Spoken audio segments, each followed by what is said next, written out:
یہ باوض کا شعر ہے کہ تیرے نقش پا کی تلاش تھی جو میں جھکا رہا نماز میں، ٹھیک ہے نا۔ اقبال نے بھی کہا کہ تیرا عشق نہ ہو اگر میری نماز کا حجاب، میرا قیام بھی حجاب، میرا سجود بھی حجاب۔ تو یہ عشق کی نماز جب ہوتی ہے تو جس کے عشق میں انسان نماز پڑھ رہا ہوتا ہے وہ پھر جب عشق کامل ہوتا ہے وہ پھر چہرہ آ جاتا ہے نماز میں، وہ چہرہ اس کو آ جاتا ہے۔ جیسے مولا علی سے لوگوں نے پوچھا کہ جی آپ اتنی عبادت کرتے کہ آپ نے اللہ کو دیکھا ہے؟ تو آپ نے جواب دیا کہ رانا صاحب کیا جواب دیا؟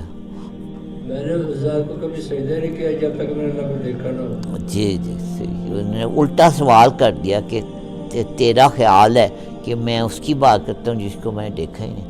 تو ٹھیک ہے نا، تو وہ یہ کہہ سکتے تھے، وہ ان کی نماز اس مقام پہ تھی، ٹھیک ہے نا، وہ دیکھ کے پڑھنے کو۔ یہ تو حدیث شریف ہے، دین محمد صاحب نہیں ہے، یہ تو بڑی معروف حدیث مبارک ہے کہ نماز پڑھو تو ایسے جیسے تم اللہ کو دیکھ رہے ہو، اور اگر یہ نہیں تو کم از کم یہ ہے کہ اللہ تو تمہیں دیکھ